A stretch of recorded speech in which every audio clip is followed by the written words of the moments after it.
Brent crude फिर से 7% short up हो चुका है। अमेरिकन मार्केट जो है वो नेगेटिव क्लोज हुए है और गिफ्ट निफ्टी भी जो है वो हमें गैप डाउन ओपनिंग के इंडिकेशंस दे रही है।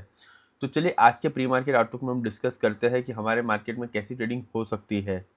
तो सबसे पहले अगर हम बात करें तो ब्रेंट क्रूड जो है वो फिर से शॉर्ट अप हो चुका है, और अगर उसकी रीज़न की बात करें कि फिर से शॉर्ट अप क्यों हुआ है, तो कल जो है वो डोनाल्ड ट्रम्प ने फिर से एक बात कही। उनका कहना ऐसा है कि ईरान जो है उन्हें कंपेंसेट करना पड़ेगा कि उसने जो यूएस सोल्जर्स को मारा है उसके लिए। अगर वो कंपेंसेट करेंगे तो ही पीस टॉक जो है वो आगे बढ़ेगा। जब ऐसी न्यूज़ आई तो जब ब्रेंट क्रूड जो है वो फिर से शॉर्ट अप हो गया। कल हमने ऑलरेडी देखा था कि 2.5% तक वो बढ़ चुका था, बट जब ये न्यूज़ आई तब वो है वो नियरली 7% तक शॉर्ट अप हो गया। तो ये जो है कुछ काफ़ी अच्छा सिनेरियो नहीं लग रहा है कि ये जो डोनाल्ड ट्रम्प ने बोला है कि आप हमें कंपेंसेट करें। तो देखते हैं कि अब ईरान का इसके ऊपर क्या जवाब आता है, और उसके बाद जो ब्रेंट क्रूड है वो फिर से कैसा रिएक्ट करता है। तो अभी के लिए तो सिनेरियो जो है वो कुछ खास अच्छा लग नहीं रहा है। तो चलिए अगर हम चार्ट्स देखें, अमेरिकन मार्केट्स देखें, तो ये डाउ जोन्स का चार्ट है। जैसे कि हम देख सकते हैं कल हमें 60 पॉइंट्स नेगेटिव क्लोजिंग देखने को मिली है, और जैसे कि हम देख ही रहे हैं कि एक ऑल टाइम हाई लगने के बाद 3 दिन से डाउ जोन्स जो है वो कंसोलिडेट ही हो रहा है। तो देखते हैं कि आज के ट्रेडिंग सेशन में हमें कैसी ट्रेडिंग देखने को मिलती है। नस्दाक देख लेते हैं। देखिए अगर नस्दाक की भी अगर हम बात करें तो 100 पॉइंट्स नेगेटिव क्लोज हुआ है, और जैसे कि हम देख ही सकते हैं कि फिर से जो रेंज थी कंसोलिडेशन की उसके बीच में आके कंसोलिडेट ही हो रहा है। एज सच कोई मोमेंट हमें देखने को नहीं मिला है पास्ट 3 to 4 डेज से। जर्मन मार्केट देख लेते हैं एक बार। देखिए जर्मन मार्केट की बात करें तो ये जो है वो ऑल टाइम हाई के करीब ही क्लोज हो रहे हैं पिछले 3 दिनों से। तो आज भी जो है एक ऑल टाइम हाई के करीब की ही क्लोजिंग देखने को मिली है, बट जैसे कि हम देख सकते हैं फ्लैट क्लोजिंग देखने को मिली है। सिर्फ +4 पॉइंट्स पॉजिटिव क्लोज हुआ है डैक्स। तो देखते हैं कि आज के ट्रेडिंग सेशन में हमें एक नया हाई देखने को मिलता है, या फिर जो है एक प्रॉफिट बुकिंग देख के एक हल्का सा फॉल देखने को मिलता है। तो देखते हैं कि आज के ट्रेडिंग सेशन में जर्मन मार्केट्स भी जो है वो कैसा परफॉर्म करते हैं। तो एशियन मार्केट्स जो है वहाँ पे ट्रेडिंग शुरू हो चुकी है। तो देख लेते हैं एक बार कि चाइना मार्केट में कैसी ट्रेडिंग हो रही है। देखिए अगर चाइना मार्केट की बात करें तो कल हमने देखा था कि चाइना मार्केट जो थे वो पॉजिटिव ट्रेड करे थे, और पॉजिटिव ही क्लोज हुए नियरली 1%। आज जैसे कि हम देख सकते हैं कि जो रेजिस्टेंस के लेवल थे 26,000 के हमने ऑलरेडी मार्क कर किए हुए हैं, वहीं से आज फिर से हमें रिजेक्शन देखने को मिल रहा है, और चाइना मार्केट जो है वो 15-16 पॉइंट्स नेगेटिव ट्रेड कर रहे हैं। तो हम कंसिडर कर सकते हैं कि ऑलमोस्ट फ्लैट से नेगेटिव ही ट्रेड कर रहे हैं, बट देखते हैं कि थ्रू आउट द डे इनके अंदर कैसा स्ट्रक्चर रहता है और कैसी ट्रेडिंग हमें देखने को मिलती है। हो सकता है कि एक हल्का सा नीचे जाके ये फिर से ऊपर चला जाए, पर जब तक 26,000 के जो लेवल्स है वो डिसेसिवली ब्रेक नहीं होते तब तक हमें जो है एक अच्छी अप मूव देखने को नहीं मिलेगी। अगर हम बात करें तो क्रॉसओवर जो है बुलिश क्रॉसओवर वो हो चुका है आज, जैसे कि हम देख सकते हैं। तो ये भी जो है एक अच्छी साइन है और पॉजिटिव साइन है चाइना मार्केट के लिए। तो देखते हैं कि आज के ट्रेडिंग सेशन में हमें कैसी क्लोजिंग देखने को मिलती है। चलिए जापान मार्केट देख लेते हैं एक बार। देखिए जापान मार्केट की बात करें तो जापान मार्केट जो है वो पॉजिटिव ट्रेड कर रहे हैं नियरली 2%। तो ये जो है काफ़ी अच्छी न्यूज़ है जापान मार्केट के लिए। और जैसे कि हम देख सकते हैं कि एक रेसिस्टेंस है 68,400 के करीब, वहाँ पर जाता हुआ हमें लेवल्स दिख रहे हैं। तो हो सकता है कि यहाँ तक के लेवल्स हमें इजीली देखने को मिल सकते हैं।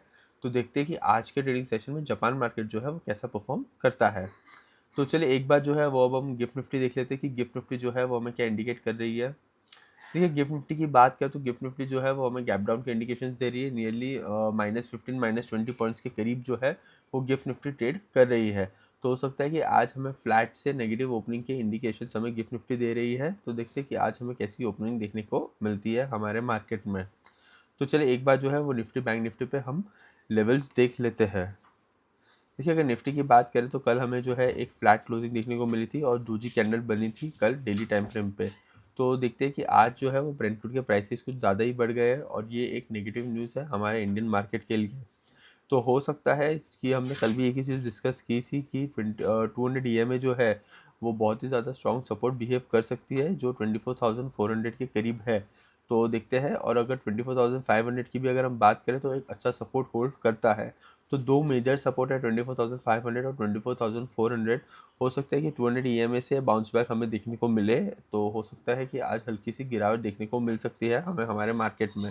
और अगर हम रेसिस्टेंस की बात करें तो रेसिस्टेंस जो है वो 24,700 के करीब हमें देखने को मिल सकता है। तो देखते हैं कि आज ओपनिंग के बाद हमारे मार्केट जो है वो कैसा परफॉर्म करते हैं। अगर ईरान की तरफ से कोई नेगेटिव स्टेटमेंट आता है या फिर हम कहें कि एक अपोजिट स्टेटमेंट आता है जो डोनाल्ड ट्रंप ने कहा है उससे, तो हो सकता है कि ऑयल के अंदर हमें और प्राइसेस जो है वो शॉर्ट अप होते हुए दिखे और हमारे मार्केट में उसके वजह से और फॉल भी हमें देखने को मिल सकता है।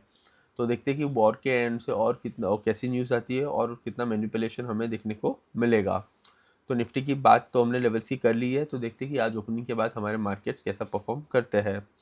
और आज एक चीज़ और याद रखनी है कि आज ट्यूसडे है, तो आज जो है वो एक्सपायरी का डे है, तो वोलेटिलिटी जो है वो कुछ ज़्यादा ही रहने वाली है।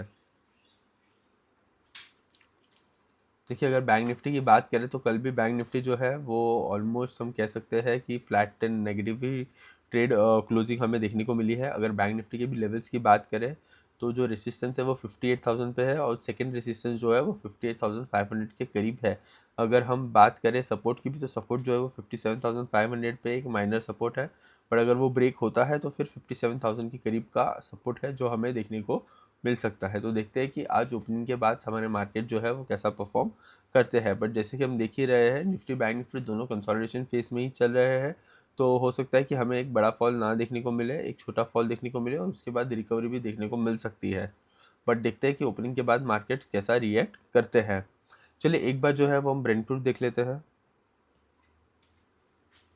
देखिए, अगर ब्रेंटफूड की बात करें तो कल 200 ईएमए के ऊपर ट्रेड करे थे, आज 100 ईएमए के ऊपर आ गए हैं। अगर कल की बात करें हम, तो नियरली 6.6% तक शॉर्ट अप हो चुके हैं और हमें 88 के लेवल्स जो है वो देखने को मिल रहे हैं। अगर आज बात करें तो अभी के लिए तो ब्रेंटफूड फ्लैट ट्रेड कर रहे हैं, बट हो सकता है, हाई प्रोबेबिलिटी है कि ये 100 ईएमए के ऊपर आ चुके हैं, तो शॉर्ट अप हो सकते हैं। और जो 94 के लेवल्स हमने मार्क करके रखे हैं, हो सकता है कि हमें वहाँ तक भी देखने को मिल सकते हैं ब्रेंटफूड के प्राइसेस। अगर ये 94 टच करता है फिर से, तो दिक्कतें जो है वो बढ़ने वाली है हमारे मार्केट के लिए भी और ग्लोबल मार्केट के लिए भी। बट हमारे मार्केट के लिए दिक्कतें जो है वो ज़्यादा बढ़ेगी। अगर ये 94 आ गया तो हमें फिर से फॉल देखने को मिलेगा। तो देखते हैं कि आज के ट्रेडिंग सेशन में ब्रेंटफूड जो है वो कैसा परफॉर्म करता है। अभी के लिए तो $88 पे ट्रेड कर रहा है। यूएसडी आईएनआर देख लेते हैं। देखिए, अगर हम रुपी की भी बात करेंगे तो हो सकता है कि रुपी आज डिप्रिशिएट हो, क्योंकि ब्रेंटवुड के प्राइसेस जो है वो ऑलरेडी कुछ ज़्यादा ही बढ़ चुके हैं। तो आज हो सकता है कि हमें एक डिप्रिसिएशन देखने को मिलेगा। यूएसडी आईएनआर जो है वो यहाँ से शॉर्ट अप हो सकता है। तो देखते हैं कि आज के ट्रेडिंग सेशन में यूएसडी आईएनआर भी जो है वो कैसा परफॉर्म करता है। तो चलिए, अगर हम सेक्टर टू फोकस की बात करें कि आज जो है वो हमें कौन से सेक्टर पे फोकस करना चाहिए, तो मैं तो कहूँगा कि आज जो है वो हम निफ्टी बैंक निफ्टी के ऊपर ही फोकस करेंगे। देखते हैं कि निफ्टी बैंक निफ्टी आज दोनों कैसा परफॉर्म करते हैं। तो चलिए एक बार जो है वो हम एफआईआई डीआईआई का डेटा देख लेते हैं। देखिए, अगर हम डेटा की बात करें तो डीआईआई जो है उसने नेट सेलिंग की थी कल ऑलमोस्ट 1200 करोड़ के करीब की। और अगर एफआईआई की बात करें तो उन्होंने 1900 करोड़ की बाइंग की थी। तो एफआईआई जो है उसने ये वीक में फर्स्ट डे से बाइंग करना शुरू किया है। ये काफ़ी अच्छी न्यूज़ है हमारे मार्केट के लिए। तो देखते हैं कि आज के ट्रेडिंग सेशन में हमें क्या देखने को मिलता है। तो एक ट्रेंड शिफ्ट जो होता है वो हमें एफआईआई के अंदर देखने को मिला है। तो देखते हैं कि आगे आने वाले दिनों में भी हमें ऐसा कुछ देखने को मिलेगा या फिर जो एफआईआईस है वो फिर से बेचना शुरू कर देंगे। तो देखते हैं कि एफआईआईस और डीआईआईस के हमें आज क्या नंबर्स देखने को मिलते हैं।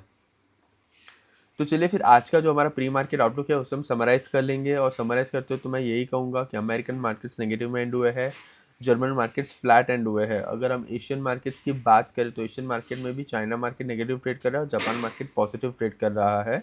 और जो गिफ्ट निफ्टी है वो हमें फ्लैट टू नेगेटिव ओपनिंग की इंडिकेशंस दे रही है। तो देखते हैं कि आज हमारे मार्केट में फ्लैट या नेगेटिव ओपनिंग हल्की सी होगी, उसके बाद हमारे मार्केट में कैसी ट्रेडिंग होती है। ब्रेंटवुड के प्राइसेस जो है वो नियरली 7% तक शॉर्ट अप हो चुके हैं। वो एक नेगेटिव न्यूज़ है हमारे मार्केट के लिए और उसके वजह से हो सकता है कि हमें हल्की सी आज गिरावट देखने को मिले और रुपी भी जो है वो आज डिप्रिशिएट हो सकता है इसके वजह से। तो हमें ब्रेंटवुड के प्राइसेस के ऊपर थोड़ा ज़्यादा ध्यान रखना है। अगर ब्रेंटवुड के प्राइसेस के अंदर गिरावट अगर देखने को मिली हमारे मार्केट आवर्स के टाइम पे, तो हो सकता है कि हमें एक रिकवरी भी देखने को मिल सकती है। तो देखते हैं कि आज ओपनिंग के बाद हमारे मार्केट्स जो है वो कैसा परफॉर्म करते हैं। तो चलिए, यही थी हमारी प्री मार्केट आउटलुक की एनालिसिस। अगर आपको ये वीडियो अच्छा लगा है तो please like share and subscribe and thank you for watching.